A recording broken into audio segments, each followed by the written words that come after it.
Katie McKenzie, and I was the founder and inaugural chair of Women in Energy. These days I am Group Manager of Western Australian System Design and Transformation at the Australian Energy Market Operator. My name is Aditi. I was the inaugural Treasurer of Women in Energy from 2015 to 2016 and then Chair from 2017 to 2019. I had a 15-year-long career in the energy industry, primarily here in Western Australia and also lately in the Northern Territory.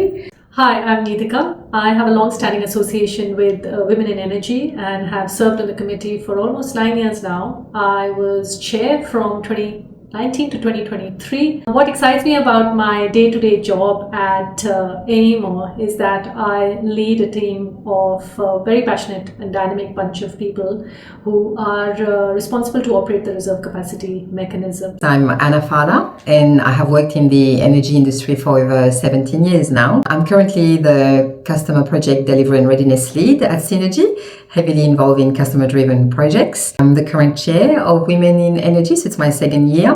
Hi, I'm Kirsten Rose. I'm CSIRO's Deputy Chief Executive. As many of you know, CSIRO is Australia's national science agency.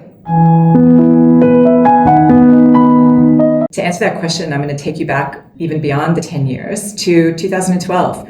At that point, I was the chief executive of an organization called the Sustainable Energy Association. And I remember really clearly attending a big energy event in Perth and looking around the room and seeing a few amazing women, frankly, in what at the time was pretty much a sea of men. And these women were doing incredible things for the energy industry, and many of them were working in or around sustainable energy.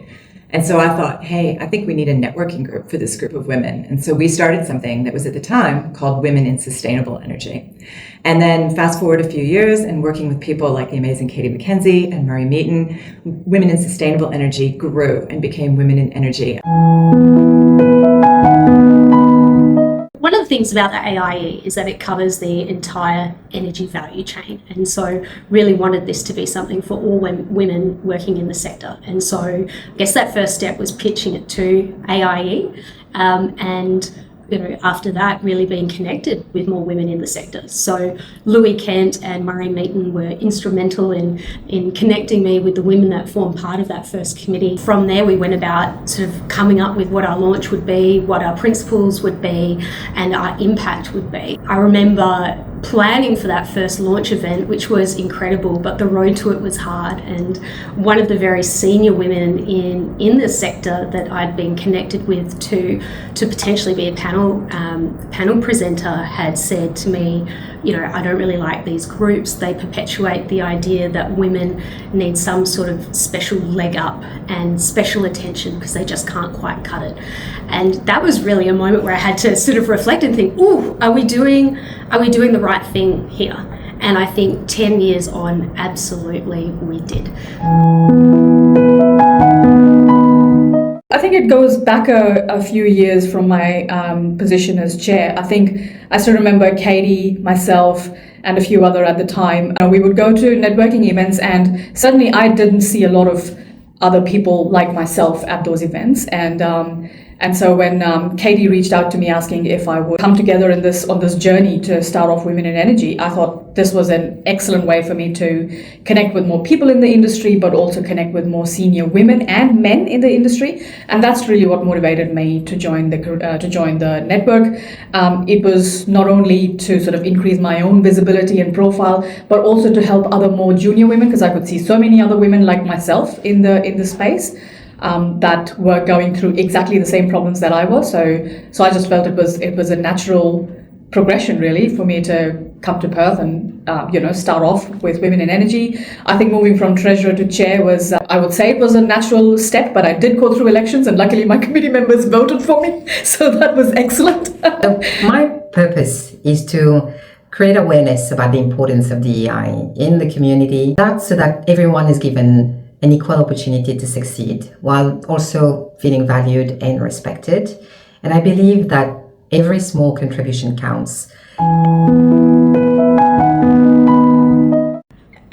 Sorry, I just having a moment here because when you're setting something up, there are the things that don't go quite right and give you a good giggle. But one of them was when we were coming up with our branding and our logo design, and back then it was trying to find some sort of consistency or something that was complementary to the Young Energy Professionals logo at that time. And so we had sort of a little person with a head on it, but the way we had spelt it out, what we were going for was women in energy, but it very much looked like wine, and it gave us a good chuckle. There's some wonderful memories I've made over the last 9 years or so. There is, however, a funny incident that took place in the first few years when I had joined the committee. We were hosting a networking event, and I had a bloke approach me to understand what this event is all about, and mistook it for a speed dating event, which I thought was quite hilarious at the time.